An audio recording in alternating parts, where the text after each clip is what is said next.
रात के सन्नाटे को चीरती हुई तेज बारिश और बादलों की गड़गड़ाहट रोंगटे खड़े कर रही थी। शहर की भीड़ भाड़ से मीलों दूर एक वीरान रेलवे स्टेशन पर स्टेशन नंबर 0 का जंग लगा हुआ बोर्ड हवा में पूरी तरह हिल रहा था। समर्थ पूरी तरह हांफते हुए स्टेशन के शेड के नीचे पहुंचा।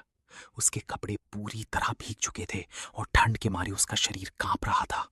उसने जल्दी से अपना फोन निकाला, लेकिन स्क्रीन पर नो सर्विस देखकर उसकी झुंझलाहट और बढ़ गई। घड़ी में रात के 11:43 बज रहे थे। अचानक स्टेशन की एकमात्र पीली लाइट जोर से कड़की और बुझ गई। पूरा प्लेटफॉर्म एक डरावने नीले अंधेरे में डूब गया। तभी पटरियों पर दूर से 2 जलती हुई लाल आंखें दिखाई दी।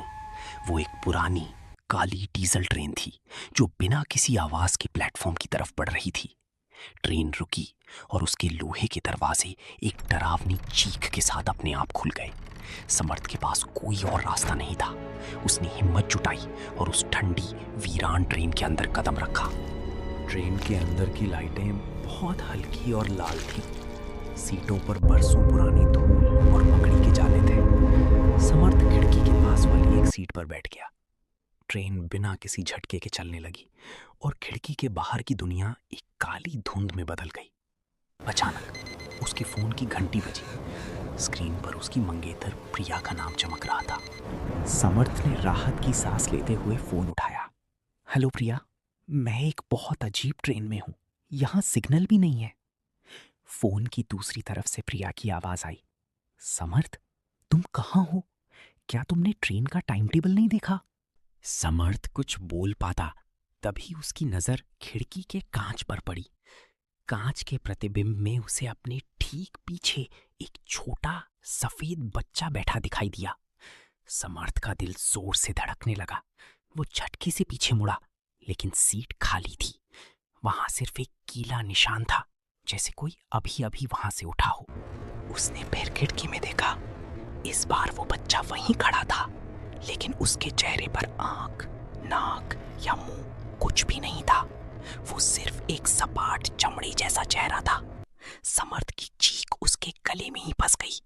तभी फोन से प्रिया की आवाज फिर गूंजी, लेकिन अब वो आवाज मीठी नहीं बल्कि भारी और डरावनी हो चुकी थी। समर्थ, तुम भाग नहीं सकते।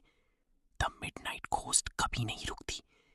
क्या तुम्हें याद नहीं, आज रात 11:45 पर शहर के मोड़ पर हमारी कार का भयानक एक्सीडेंट हुआ था। समर्थ ने कांपते हाथों से अपनी छाती पर देखा। उसके नीले शर्ट पर खून का एक गहरा धब्बा उभर आया था। उसे याद आने लगा। तेज रोशनी, चीखते हुए टायर और फिर सब कुछ खत्म। वो अब जिंदा नहीं था। ट्रेन अचानक एक झटके से रुकी। दरवाजे खुले और समर्थ बाहर प्लेटफॉर्म पर गिर पड़ा। जब उसने सिर उठाया तो उसके होश उड़ गए। सामने हजारों लोग खड़े थे जो बिल्कुल समर्थ जैसे दिख रहे थे। सबके हाथों में फोन था और सब पागलों की तरह किसी को फोन लगाने की कोशिश कर रहे थे, लेकिन किसी का कॉल नहीं लग रहा। पूरे स्टेशन पर सिर्फ एक ही आवाज गूंज रही थी, नो सर्विस। समर्थ अब उस स्टेशन नंबर 0 का हिस्सा बन चुका था, जहां से वापसी का कोई रास्ता नहीं था।